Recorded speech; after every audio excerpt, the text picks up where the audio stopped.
When I'm mixing drums, I pay close attention to the drum transients, their tails, their stereo image, their punch, and their frequency balance. In most of my drum mixings, after balancing, my goal is to make the drums pop out as much as possible in an EDM mixdown in a very pleasant way. First, I play you the project without the processing on the drums. This is the before mixing. When I play the slash key on my keyboard, the shortcut will turn off all the processing on the drums.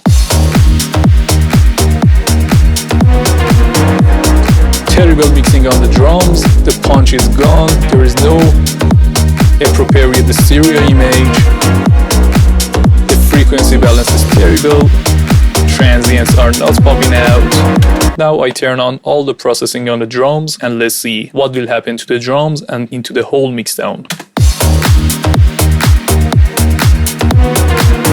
The punch is back, the transients are here, stereo image is perfect. And that is my goal when I'm mixing drums. Now let's get into the kicks right here. And when I want to start a mix down, I always start with the kick. And in the kick, my mindset is always having a perfect punch for the kick, making it contrast with the other elements in the drum so it pops out perfectly in the mix. And I pay attention to the frequencies and character of the kick when I'm mixing it. So let's get started. The first thing that I have used on this kick is this Pro Q3. And guys, pay close attention right here. I am reducing minus 20 dBs of this bad frequency and ugly frequency that I didn't like. I turn off this EQ right now for you guys and pay attention to the kick. You see guys, there is this ugly frequency in the body of the kick that it doesn't let the other good frequencies of the kick pop out in this sample. Now with this EQ, night and day difference, and this is the solo of that bad frequency.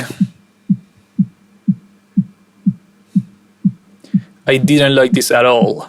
And after that, I did boost around 4K and in the top end of the kick, but I didn't want it to boost this area because at the end of the chain, I most of the time boost my kicks with fresh air. But right here, I just wanted to do this and I'm adding a lot of character to this kick, around plus 10 dBs. This is a lot. I turn this off.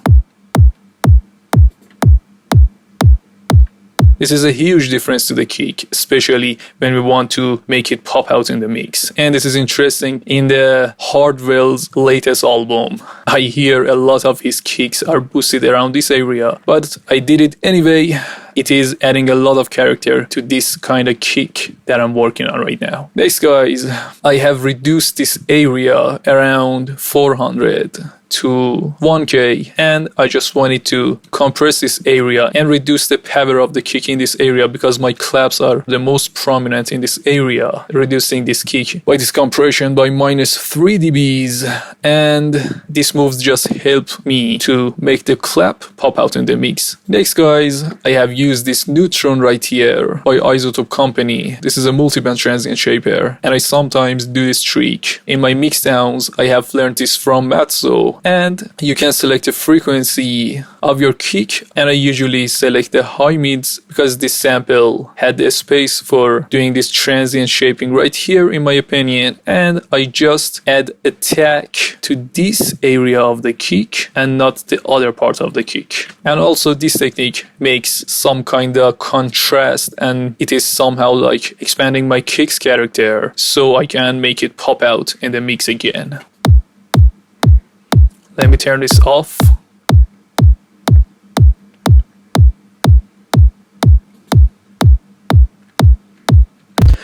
A very tiny change, but very important one in the long run. And guys, I had boosted the attack around 2 dBs right here, as you can see. But I haven't touched the other areas of the kick. Next, this beautiful plugin that I use a lot, Fresh Air by a Slate company. And I have added 33% of high frequencies to my kick and a little bit of high mids into my kick. When it is off, when it is on, a lot of energy and a lot of character is added to this kick. Very simple. After that, I have very simply put the kick into mono, although it was mono, but I wanted to make sure that it is mono at the end of the chain. And after that, a very important move, guys, this is cutting the tail of the kick with this shaper box. And let me show you this kick. As you can see, this is the waveform of the kick before I put a shaper box on it, and it is a very long kick. And this tail right here, usually above the 1/16 grid right here. It depends on your kick, but I usually cut it right here like this, but it was very short and I wanted a longer kick in this drop, but the tail is longer than that in this kind of genres, and most EDM genres will mess with your sub frequencies and it doesn't let you mix your kick and sub together perfectly. So always pay attention to the tails of your kick right here. And when I turn this off, the tail is terrible. If you pay close attention, the kick is like this. The tail that you hear is like this. No tail. I turn this off. Terrible tail. You don't want this in your mixdown. And guys, this was for the kick. I turn off the processing for the kick for a comparison. This is before. I press the slash key on my keyboard. Oh yeah, this is the kick that I want. Next, let's get into clap mixing. When I'm mixing claps, I always like to use this saturation plugin, which is called the Reviver, and it adds third harmonic to your drums, and it is perfect for the samples that have a lot of transients. So I always try to put this on my drums. I usually don't use this on my kicks, but on the hi-hats, on claps, on percussions, this plugin and saturation works perfectly, and I usually just use this third harmonics in this plugin right here. I turn the saturation off. It is just adding more harmonics to the clap, and it is giving the clap more energy and more punch that we are looking for, but in a very subtle way. After that, as always, I high pass this clap to add space for my kick right here. After that, I wanted to high pass the clap a little bit more, around 500. In this case, it is a lot, and I guess the clap have had a lot of low frequencies in it. Let's turn this EQ off and let's see what happens to the clap. Yeah, pay attention to the low frequencies. They will mess with the mix. As you can see, even right here, I turn this on.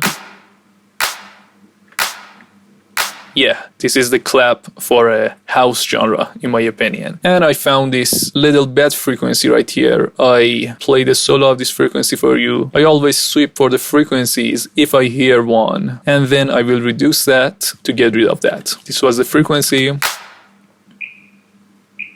Nasty one. And after that, like I had boosted my kick, this clap, in my opinion, when I was mixing this clap, needed a little bit of boost, around 4K. And of course, I will add some top end to this clap with fresh air or some other kind of good sounding EQs. Next, guys, very simply, I decided that I didn't want these side informations below 270 because it was messing with the stereo image and it was making the mix less punchy than I intended for. Next, guys, a very important one. I always use this move on my transient sounds, especially on my claps, to make them pop out in the mix, and I usually add a little bit of attack with transient master, and I usually decrease the sustain a little bit right here. Let's turn this off and pay close attention, guys, to the start of the clap and tail of the clap. This is a good sounding clap, but it doesn't have the enough punch that I'm looking for. I turn this on. Yes, the tail is more punchy because we have less tail and the attack is increased, and it shows itself in the whole mixdown when it is played with the other elements. After that, I have added just some top end to my clap. I turn this off. I turn this on. Yes, especially on the tail of the clap, you can hear this beautiful high shelf EQ with this great plugin Fresh Air. Next, I wanted to widen my clap. As always, I use these two plugins together. First, I use Wider to add some side information to my sound, which in this case was 57% to the clap. And then with Isotope right here, I have done a very weird move, but at the end, it was successful in my opinion. And it was that after adding this side information, I reduced the high frequencies right here above 4K, and then I reduced 1K to 4K again right here, but I boosted this area with this ozone imager. And the reason and the mindset behind this was that I wanted to widen my hi-hats and shakers around this area, and I didn't want it to occupy this area with my clap stereo image, so I just wanted to boost this area, and I reduced the stereo image of these areas. And at the end, it worked perfectly in my opinion in this mix. And next, guys, is this reverb. This is a very important move for this clap. Let me turn this reverb off. This reverb is adding a lot of character to this clap, and it is making it more natural in the mix, and it helps the clap to sit in the mix perfectly. A very unnatural clap, but I turn this chamber reverb on. Wow, amazing. And guys, 99% of the time I use chamber reverb for my claps, and here is the rack. This is the wet, and this is the dry chain. On the dry chain is just the sound of the clap. On the wet chain, as you've seen in my other tutorials, I always EQ the clap. I have high pass the low end of the clap, then I have at this beautiful reverb Valhalla room small chamber preset right here with 80 milliseconds of decay, a very short decay. After that I have high passed it, and here is a great move, guys, which I do on my reverbs. I have compressed this reverb to put it in the back of the clap, and by doing this I always add depth to my mix downs. And let's see,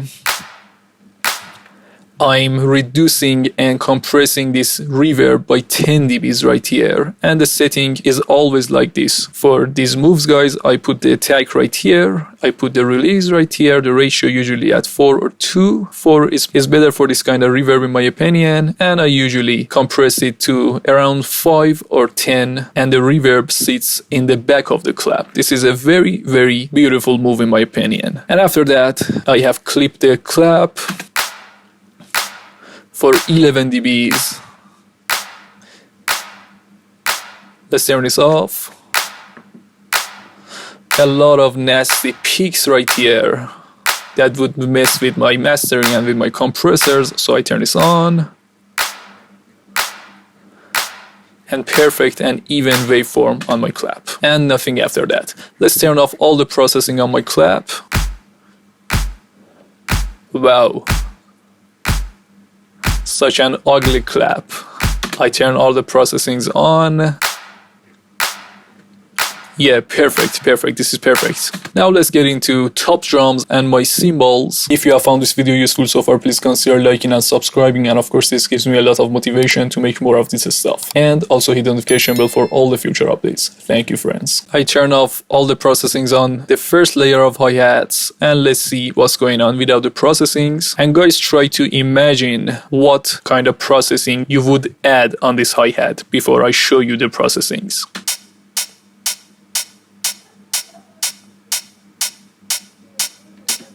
In my opinion, it lacks some kind of transients to make it pop out in the mix, some kind of stereo image, and some kind of boost with the EQs in the top end of the frequency, because this is a high frequency sound. Let's turn on all the processings. Yeah. Let's see what is going on. First, a simple high pass. Next, yeah, I have reduced some bad frequencies right here by 6 dBs. Let's see what frequency was here. Yes, a very bad frequency right here. I had found this by sweeping, and then I reduced this. Very simple. Here, the most important move is right here. I have reduced the tail. Pay attention to the tails. Yeah, it becomes punchy right here. But before this transient master, it was a free tail and it was messing with the groove of the drop and other drums. And I don't know why, but I have reduced the attack a little bit. This is a very tiny change, but it is probably because of the shakers or the other layers in the cymbals that we'll get into. And after that, very simply, I have added a lot of high-end frequencies to this hi-hat. Great sounding plugin for this purpose. Next, guys, I have added this wide hi-hats right here. There is no processing right here. I have added a little bit of hash effect on this to make it as wide as possible. A little bit of fresh air, just a tiny bit. And after that, I have used my rack that I showed you in my other tutorials. And it is removing all the mid information from this hi-hat, and it is just staying in the side information. So it doesn't mess with the mid informations right here. This is our side information. This is our mid information. And guys, watch my Bro Hike tutorial in the remix section and you will see this rack and how it works. It is a simple rack, but it works like magic. After that, the shakers, guys. These shakers were perfect in my opinion, and sometimes you don't need any processing on your samples. These shakers were one of those, just a simple high pass and nothing more. And these two plugins are just for automation purposes and nothing else. And in the top drums boss, I just added this clipper, very simple, with 13 dBs of in and out. Yeah, they are clipping the claps by 11 dBs right here and nothing more, just automations and some kind of subtle side chaining. Now guys, let's take a listen to the solo of our drum boss. Perfect. I turn off all the processings. Terrible. One more time, I turn on all the processings. Pay close attention to the tails, transients, and the punch of the drums. I turn it off. Amateur sounding, guys. Okay, in the whole context of the drop.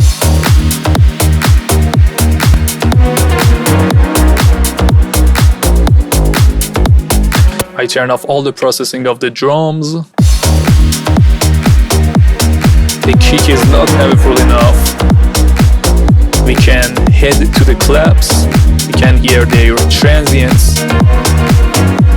And the hi-hats are not wide enough. We don't have enough high frequencies in the drums.